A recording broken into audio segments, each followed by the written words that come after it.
am very pleased to get to introduce our speaker today.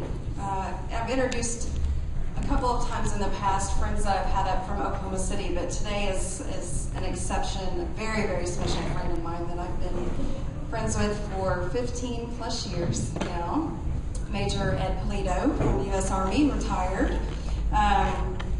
Ed is Senior Vice President of the Folds of Honor Foundation. He's going to be our guest speaker today. I'm going to read a little bit of his bio for you. Major Ed Pulido, U.S. Army, retired, is a Senior Vice President of the Folds of Honor Foundation, a veterans charity which provides the spouses and children of the fallen and wounded educational scholarships. Provides the spouses and children of the fallen and wounded educational scholarships. Additionally, he is the founder of Warriors for Freedom Foundation, a leadership institute focused on the mental, physical, and holistic recovery of our wounded warriors and their families. Finally, Major Ed is the founder of Warrior Nation, a movement focused on the rights of liberty, freedom, and patriotism, with a radio show on KTOK, News Radio 1000, and an autobiography entitled Warrior for Freedom, Challenge, Triumph, and Change, the Major Ed Pulido story. On the 17th of August 2004, Major Ed Pulido hit an improvised explosive device, IED, I remember that day, or roadside bomb, while serving for the Coalition Military Assistance Training Team under the command of General David Petraeus. Due to the extensive injuries to his left knee, doctors had to amputate his leg on October 1st, 2004. For his heroism and valor on that August day, the President of the United States, along with General David Petraeus, awarded him the Bronze Star with Valor, Purple Heart.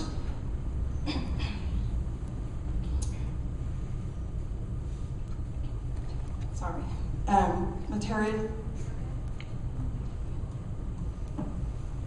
Sorry, no, this was going to do this to me.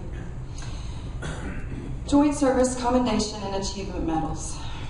Major Pulido's story of courage and sacrifice has been featured in Time Magazine, PGA Magazine, Fox News, CNN, and many national and local Oklahoma City television stations and print media. Ed Pulido has been married to Karen Pulido, also a very good friend of mine, for 21 years. He has a daughter, Caitlin, and a daughter, Kinsley, both of which I was at the hospital with when they were born. He and his family reside in Edmond, Oklahoma. And once again, I am very proud to welcome Major Ed Pulido.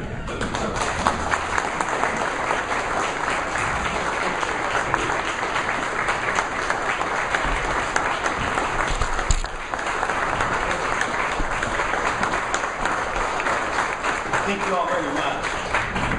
Boy, that was tough, DJ.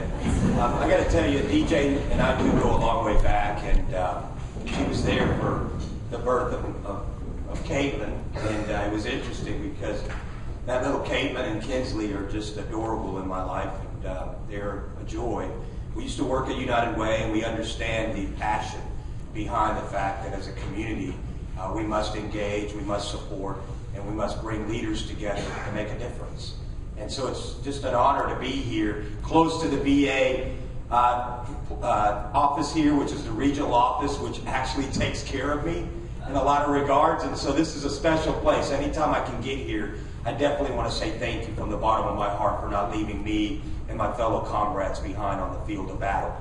I want to tell you that I got to forewarn you a little bit. I'm going to give you my story of passion and drive and commitment, motivation, leadership. I mean, all of these things are embedded in my story. But I got to tell you, before I begin these remarks, I got to tell you that when I got one of my blood transfusions, I got a little female blood in me, so now I cry all the time.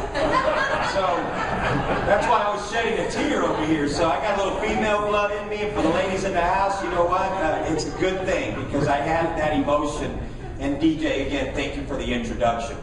My father once told me that when you take the oath of office to defend the greatest nation in the world, it is about God, country, family, and all of those that serve in the armed forces of the United States of America. And it is in that spirit that I understood that on August 17, 2004, the men and women in uniform understand that we leave no one behind on the field of battle. And as I tell you my story of what I call challenge, triumph, and change, it goes just like this. The challenge is sitting on the battlefield almost losing my life. The triumph is taking the first step after amputation.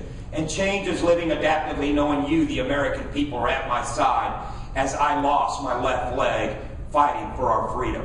And no matter what political aisle you are on, whether it's the right or left or in the middle, bottom line is we bleed the red, white, and blue. We're all Americans. And as Americans, we understand that we've got a patriotic duty to make sure that we don't make the same mistakes that we made on our Vietnam veterans. And that is to not give them the welcome home they deserve. And so if you're a Vietnam veteran, I want to dedicate this speech to you, and I'd like for you to at least raise your hand and be recognized. Thank you for your service. The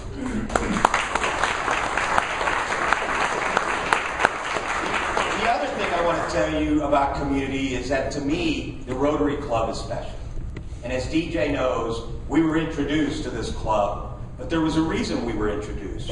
We were introduced because we had good mentors that knew what this was all about, but they also knew that the community was what we needed to change. And in regards to all of that, it's not just community here, but it's community around the world. On a personal note, I want to thank all of you as Rotarians, because when I was at Brooke Army Medical Center, it was you that took care of my family. You see, the Rotarians in Oklahoma City put together a fund for me and my family to be taken care of. And as you may know, the military doesn't always pay for everything, but how blessed we were to have you as family. And for that, I thank you. As I begin my story, I want to tell you something that is very, very dear to my heart. It was my father, who was a Hispanic American or American Hispanic, who really used this country to build a foundation for our family. A lot of people don't know that my father was from Colombia, and he was not a U.S. citizen. And it would be back in 1981, after going to the Vietnam War, earning all of these medals, fighting for this great nation, that he would be awarded his citizenship. And it was President Reagan at the time, which I would die for the time to be able to go to the White House and have that oath be taken and to have the President of the United States present it. And I remember talking to my father just recently about that moment, and he said, you know, one of the things that we've been inspired to do as a nation is to do something above ourselves, to do something for better for mankind. And for me, this citizenship, that's what it means, to be an American and to give of my love of this country, but of my heart and soul. And I take that message to heart because as he evolved, he was the one that introduced me to the United States Army. And I have a stepbrother, a younger brother, and then it's me. Of course, Tony went into the United States Air Force, and we won't take that away from him. And I had my youngest brother went in the Navy, and of course I decided to follow my footsteps, my dad's footsteps, and go into the Army. And the thing that I was most inspired by was the fact that he would put on his boots every morning, go to work, and he would contribute.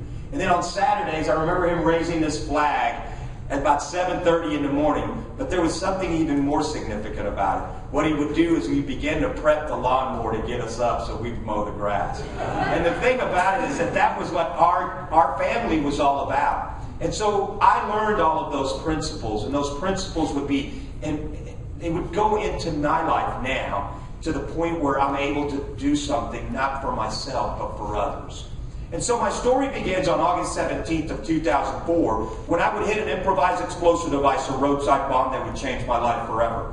Traveling through the city of Bakuba, Iraq at 12:04 in the afternoon, I hit this IED. First fragment hit my knee, broken in 3 places. Fragments to the left side of my body. I was in trouble. The enlisted and the non-commissioned officers, the backbone of our military, would render aid. They would create a 360-degree perimeter, throw white smoke to shield the enemy away, red smoke to identify where the helicopter would land. Through this whole excursion, I knew I was in trouble.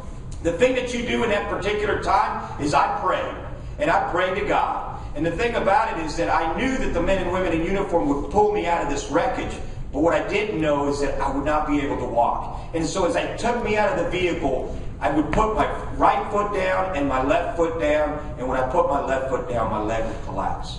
I went into shock. They would put me on the 128-degree pavement. The combat medic would begin to render aid. The first thing that he tells me is, "Man, Major, you're hurt bad." If you've ever taken CPR, don't ever tell the patient that, by the way. But the thing about it is he knew I was in trouble, and he knew that I was his lifeline on that day. That young man was not but 20-something years of age, from Nebraska, and had taken his training seriously. through that whole process, it was about 45 to 47 minutes before the helicopter would come. And the thing that I thought about is my life flashed in front of me. I thought about all of the things that I'd done in my life, good and bad, but I also knew that I was grounded with God. But I was also grounded with country, and I was also grounded with community. And the pride that I had achieved were the results that we had achieved, DJ, when we worked at the United Way. And it was those images that would cross my mind about the great work that I'd done. And the thing that really hurt at that particular time was, if I die, I'm not finished with my work. But if this is what it is, I accept it. And the sad part about it is that you go through this surreal experience. And what I would die for and ask for would be a second chance. And that would be the second chance to come back to my community, to come back and do the things that I was doing, and to have purpose-driven drive in everything that I do.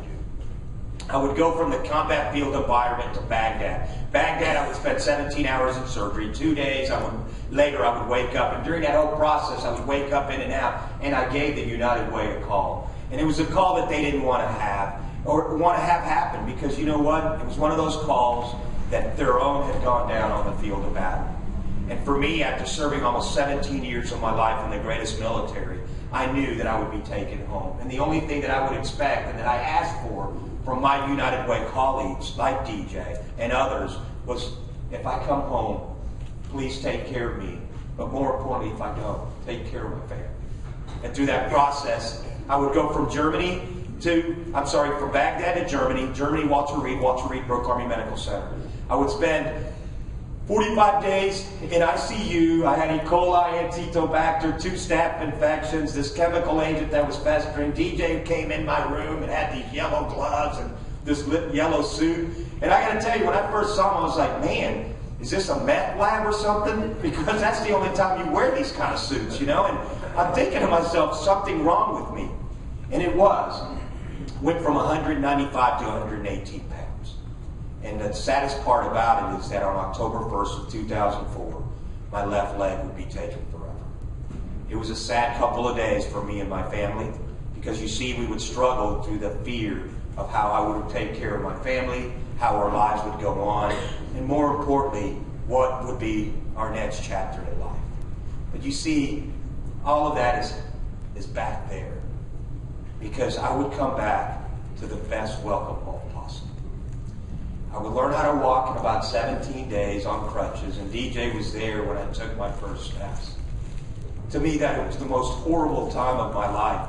Couldn't pick myself up, couldn't go down the hallway, and I remember DJ there during that time of healing, but more importantly, of learning how to adapt to my new life. And as I took every step, I knew that I had to have the energy, but I knew that there was something that would impact me too forever.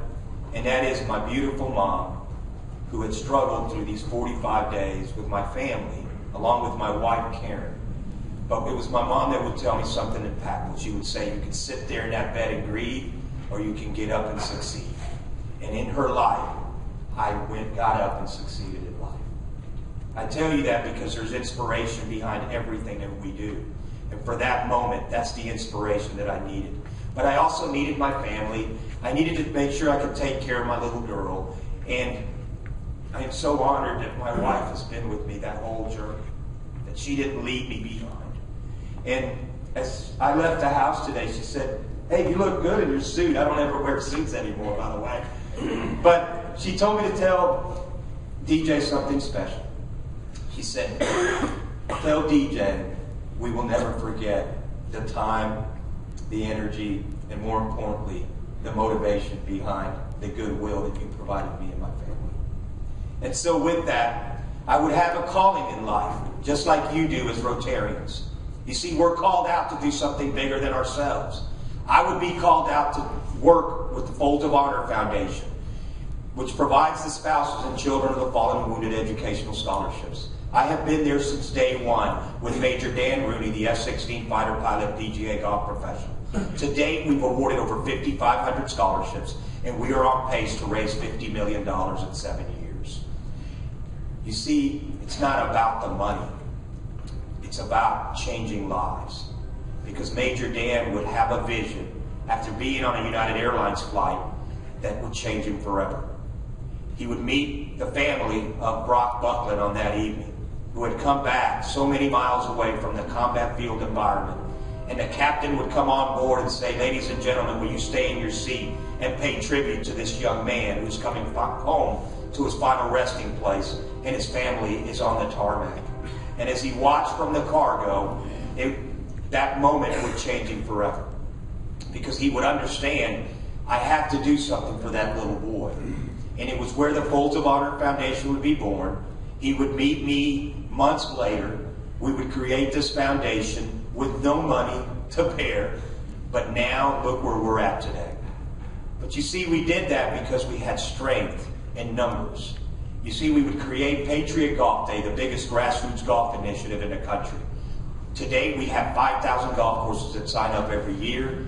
And through Patriot Golf Day, we have changed lives every day.